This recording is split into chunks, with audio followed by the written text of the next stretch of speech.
샬롬. 오늘도 여러분의 영혼이 잘된 같이 여러분 범사가 잘되고 강건하시기를 주님의 이름으로 축원합니다.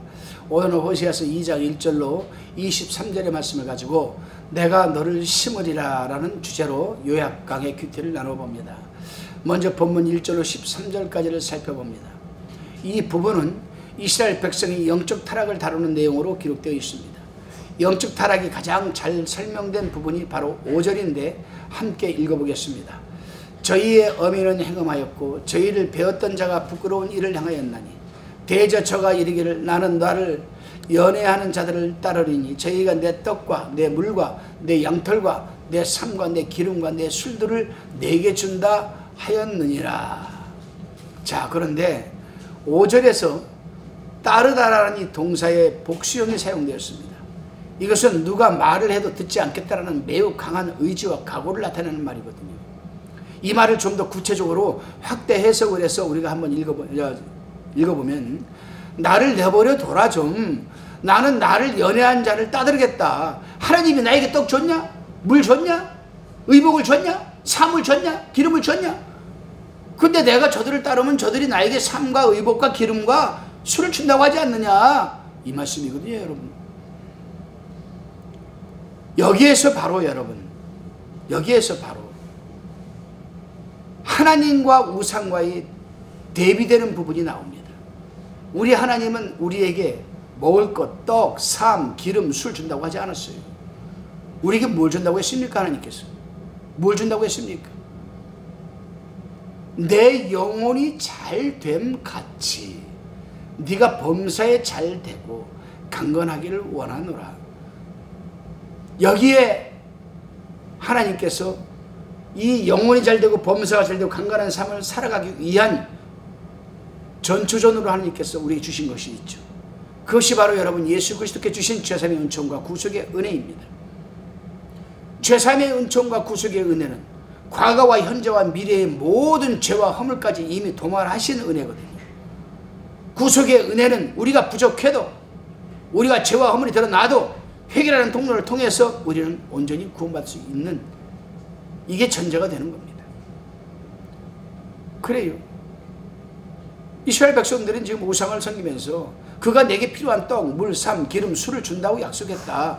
이렇게 말을 합니다. 이 속에는 수많은 약속과 열망들이 존재한 것 아니겠습니까?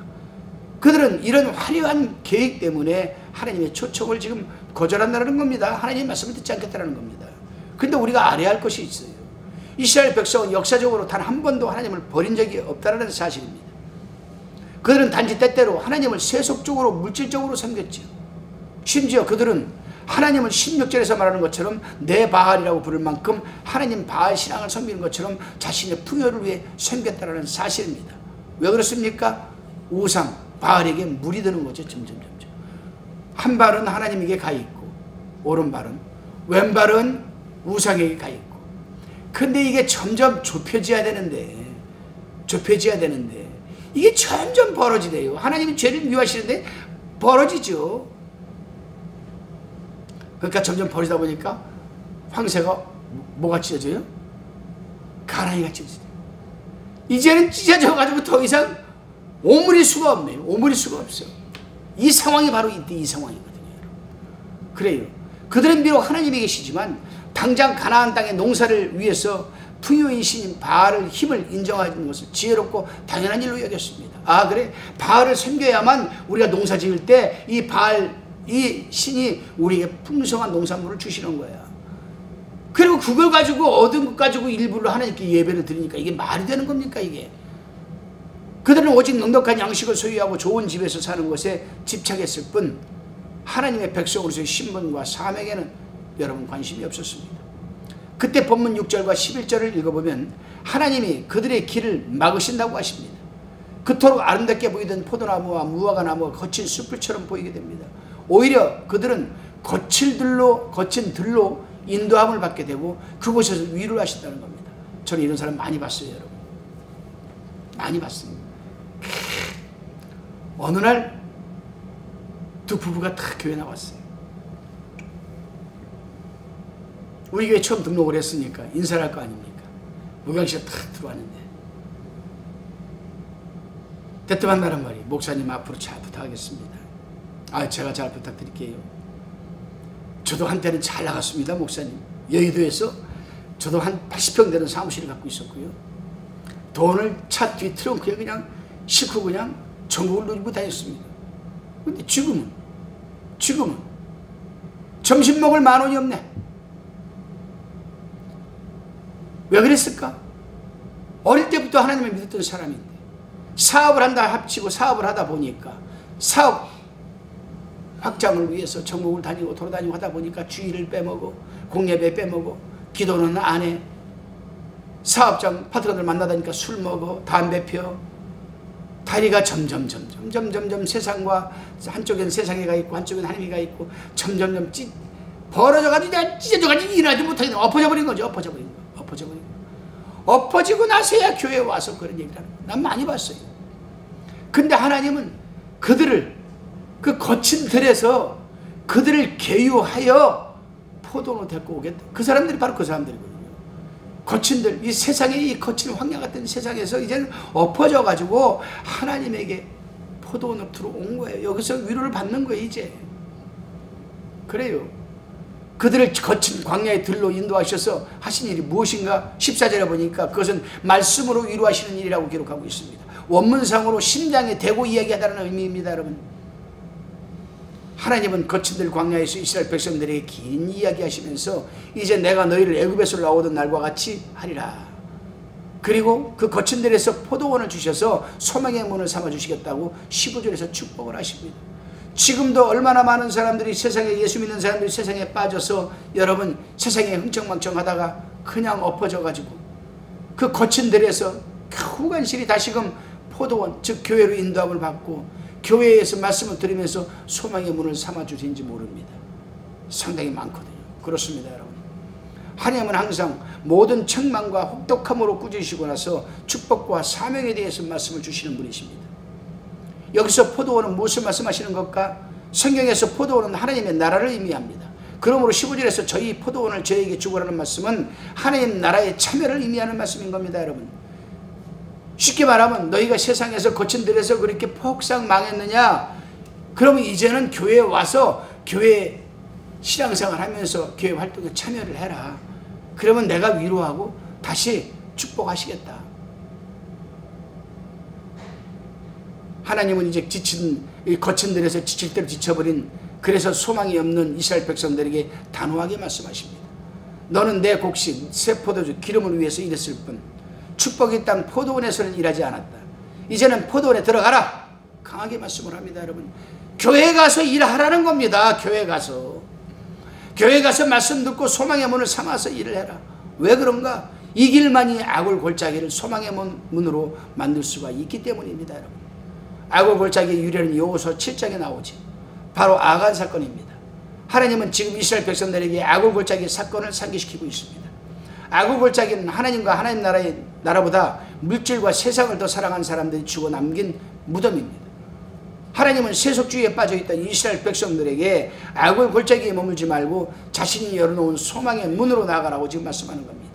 그렇습니다. 여러분, 우리 모두는 소망을 이 세상에서 찾으려고 하지 말고 하나님께 소망을 두고 아굴 골짜기를 빠져나오는 것이 굉장히 중요합니다. 그러나 하나님이 주신 축복의 땅이요 사명의 땅인 포도원을 발견하지 않는 한 그들은 결코 아굴 골짜기를 빠져나올 수가 없는 겁니다. 이 아굴 골짜기가 바로 여러분 교회입니다. 아니, 빠져나올 수 있는 힘이 없는 거죠. 힘이 없는 거. 그러나 교회에 오게 되면 하나님의 말씀을 듣고 위로를 받으면서 이 아굴 골짜기를 빠져나갈 수 있는 소망의 힘이 생기는 거예요.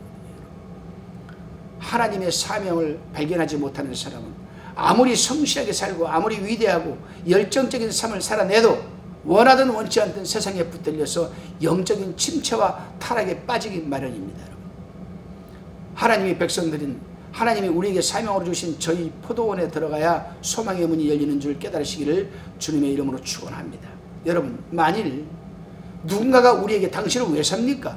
어떤 낙으로 살아갑니까? 누구 위해서 살아갑니까? 라고 묻는다면 여러분 뭐라고 대답하시겠습니까?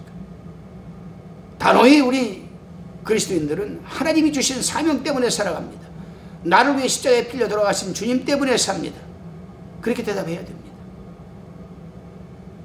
그렇게 우리의 신앙이 생활화될 때 그런 체험을 계기로 2장 26절 20절까지 하나님의 놀라운 세 가지 약속과 한 가지 축복이 우리에게 다가오는 줄로 믿으시기를 바랍니다. 자, 그러면은 하나님이 2장 16절로 20절까지를 읽어보면 여기서 하나님이 세 가지 약속과 한 가지 축복을 하시는데 그게 뭔지 한번 살펴봅시다. 자, 첫째, 그들이 하나님을 내 남편 내 하나님이라고 고백하게 되는 신앙의 성숙이 축복으로 다가온다는 겁니다. 그래요. 아, 내가 전에 정말 물질적으로 이렇게 잘 나가고 화려할 때 왜 하나님을 내 남편 내 하나님이라고 내가 고백하지 못했을까? 근데 거친 들에서 이끌려서 이 포도원에 들어오니까 이제야 아버지 하나님 내 남편 이 고백이 절절히 나오는 거예요. 그렇게 해주겠다는 겁니다. 하나님이 약속해 주셨어요. 두 번째, 아니 좀 더 이 부분을 좀 더 우리가 다뤄봅시다. 그들은 그동안 하나님이 그들이 남편이었어도 남편이 없는 이혼녀처럼 살았죠. 하나님이 그들이 아버지였음에도 불구하고 아버지 없는 고아처럼 살았습니다. 그러나 이제 그들은 포도원을 발견하는 순간, 즉 교회를 나오는 순간부터 하나님을 내 하나님, 내 아버지, 내 남편이라고 부를 수 있게 된다는 겁니다. 이것이 첫 번째 약속입니다. 그럼 그들에게 어떻게 변하게 되었습니까? 17절을 읽어보세요. 너무나 행복해서 한때 자신이 여인이었던 바알의 이름들은 더 이상 기억나지 않게 된다고 하나님은 약속을 하시고 계십니다. 여러분. 두 번째, 하나님은 어떤 약속을 하셨습니까? 복을 받는 건데 18절에 보니까 평안을 주시겠다고 약속을 하십니다. 이 평안은 세상으로부터 주어지는 평안이 아닙니다. 요한복음 14장 27절에 보게 되면 평안을 너희에게 끼치노니 곧 나의 평안을 너희에게 주노라. 내가 너희에게 주는 것은 세상이 주는 것 같지 아니하니라. 너희는 마음에 근심하지도 말고 두려워하지도 말라는 그런 평안입니다. 그 거친 들의 광야에서 들짐승이나 공중의 새, 땅의 곤충들에게까지도 명령을 내려 그 주신 땅을 평안을 깨지 않겠다라는 거예요. 너희들이 어느 곳에서 어떤 환경에서 거친 들이나 이제 사막이나 광야의 생활을 해도 하나님께서 평안을 주시겠다는 거예요. 왜요? 내 하나님, 내 아버지, 내 남편이라고 신앙 고백이 나오는데 무엇이 여러분 두렵겠습니까? 이 평안이 오늘 이 말씀을 듣는 우리 화평방송 여러분 시청자, 여러분 가정과 가족들에게 임하시기를 주님의 이름으로 축원합니다. 세 번째 약속이 무엇이냐? 19절 20절에 기록이 되어 있습니다. 다 같이 읽어보시겠습니다.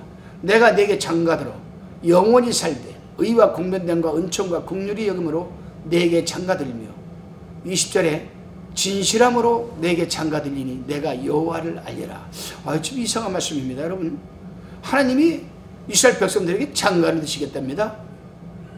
그런데 이 약속이 좀 이상합니다. 하나님은 이미 우리의 신랑이잖아요. 하나님은 이미 우리의 남편이잖아요. 우리는 또 그의 신부이잖아요. 아멘? 그런데 하나님이 왜 또 우리에게 새 장가를 드시겠다고 말씀하는 걸까? 우리 하나님이 좀 바람기가 있나? 하나님이 나를 버리신 건가? 아니 이미 내 남편, 내 신랑, 내 하나님, 내 아버지인데 나한테 다시 와서 새 장가 들겠다고? 여러분, 여기 혹시 부부가 함께 살면서 지금 권태기 계신 분 있습니까? 계시다면은 시돈의 그 설레이는 경험으로 한번 돌아가 보시기를 바랍니다. 잘 안 돼요? 남녀 부부가 오래 살다 보면 권태기가 오는 것처럼 하나님과의 관계가 권태기에 빠져있는 자신의 백성들에게 신원의 감격과 기쁨을 다시 회복시키시겠다는 말씀입니다. 이 약속은 하나님께서 우리에게 주실 축복이 이전의 축복과는 비교도 안 될 놀라운 것이기 때문에 새 장가에 비유를 하셔서 말씀하신 겁니다. 제가요 언젠가 상담을 해본 적이 있습니다. 오래된 얘기, 안산에서 제가 안산 성전을 섬길 때 상담을 한 내용인데 부인이 그러는 거예요. 이제 집사님이신데, 목사님 창피한 얘기인데 상담 좀 될까요? 아니 입 삐죽거리지 말고 얘기해요. 괜찮으니까.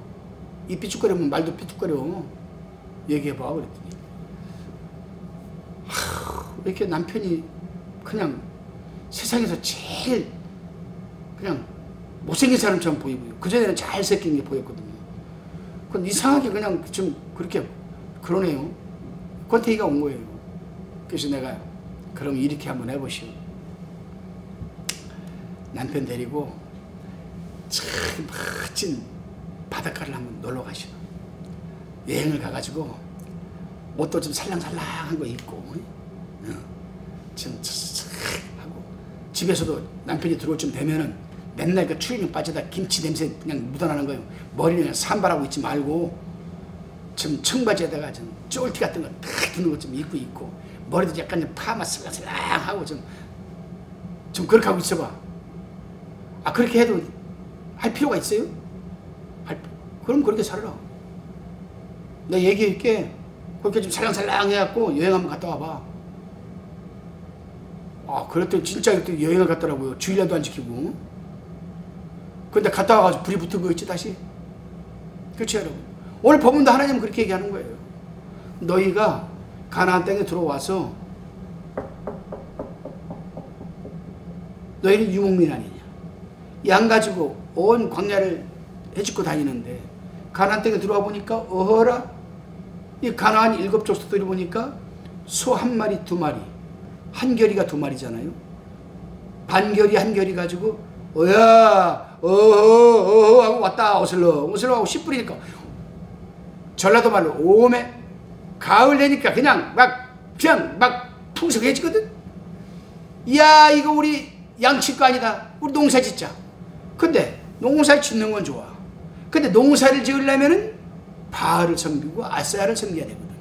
농경의 신이니까.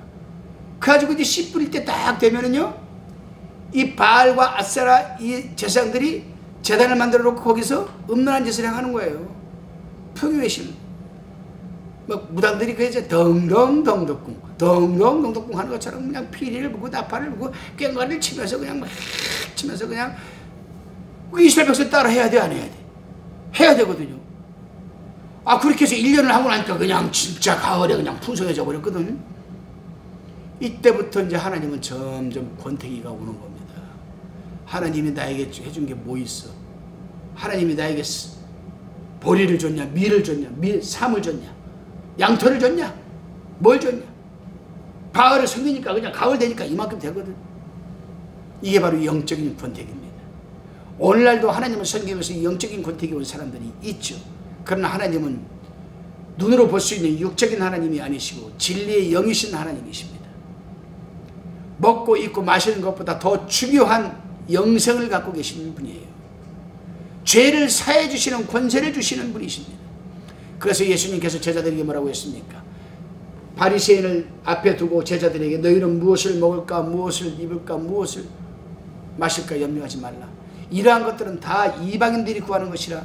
너희는 먼저 그의 나라와 의를 구하라. 그리하면 이 모든 것을 너희에게 더하리라.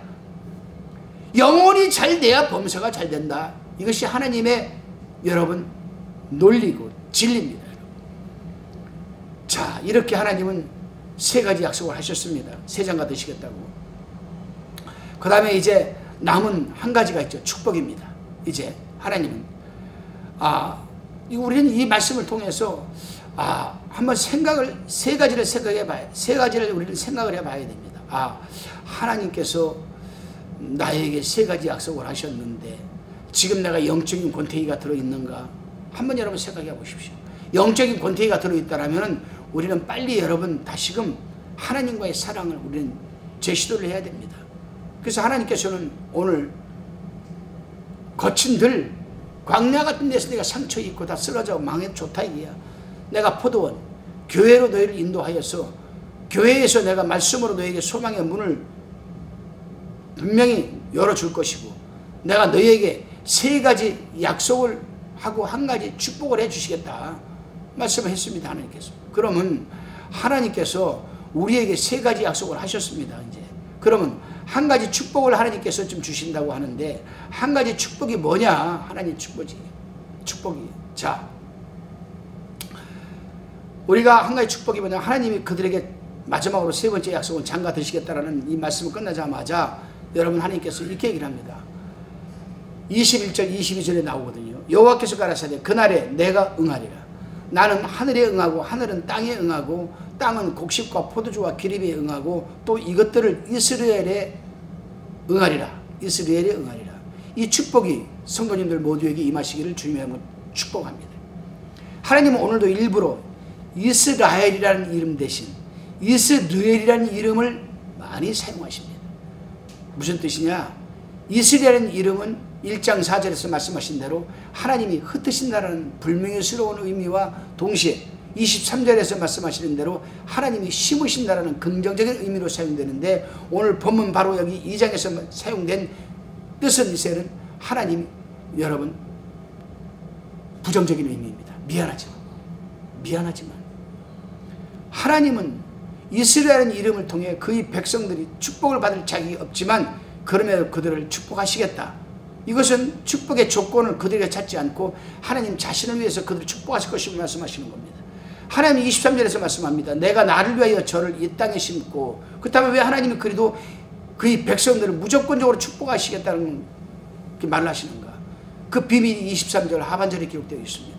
긍휼히 여김을 받지 못하였던 자를 긍휼히 여기며 내 백성이 아니었던 자에게 향하여 이르기를 너는 내 백성이라 하리니 저희는 이르기를 주는 내 하나님이시라 하리라.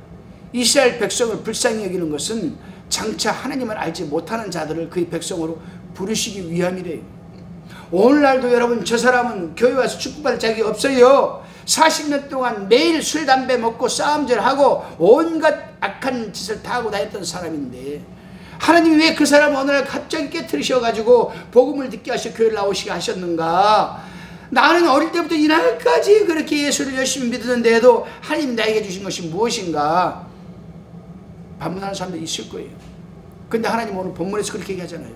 40년 동안 엉망진창으로 살아온 사람을 깨트려서 교회를 나오게 하심으로 그 사람을 보고 다른 사람들이 살아계신 하나님을 인정하게끔 만들기 위해서라는 겁니다. 여러분, 사랑하는 성도 여러분, 어려서부터 지금까지 나는 하나님을 믿었는데도 하나님 내게 해주신 것이 무엇인가? 아니에요. 이미 하늘 기업을 상속받았어요. 우리 그 사람 한 사람은 영생을 누리고 있는 거 아니겠습니까? 하나님께 자신의 이름과 명예를 걸고 이스라엘 백성을 자신의 포도원에 교회에 심으시는 것은 그들을 통해 이방인 가운데서 자신의 백성들을 부르시려는 계획 때문입니다. 바로 우리를 위함이었습니다. 여러분, 하나님이 자신의 백성들로 하여금 분에 넘치는 사랑을 받게 하시고 축복하시는 이유는 하나님의 백성이 아니었던 바로 오늘날 우리 같은 자들을 하나님의 백성으로 돌아오게 하시려는 구원의 계획 속에서 시작된 것임을 믿으시기를 주님의 이름으로 축원합니다. 기도하시겠습니다. 주님, 뒤돌아보니 지난날 우리도 음란한 신부였음을 고백하며 회개합니다. 그리고 우리가 십자가의 죄산 은총과 구속의 은총을 받은 자라니 나의 신랑 되신 주님 다시 오실 때에는 순결한 신부로 잘 준비되어야 하겠사오니 붙들어 주시옵소서. 우리 주님 하늘 영광으로 이 땅에 다시 오실 때 우리는 다시 마지막 혼인잔치를 시작하게 될 것임을 또한 믿습니다. 그때에도 신랑 되신 주님께서 아픈 사랑이 되풀이되지 아니하도록 우리도 참된 사랑을 통해 진실로 신랑을 맞이할 준비가 되는, 또 준비를 하고 있는 준비가 된 신부들이 될 수 있도록 도와주옵소서. 예수님의 이름으로 기도하옵나이다. 아멘.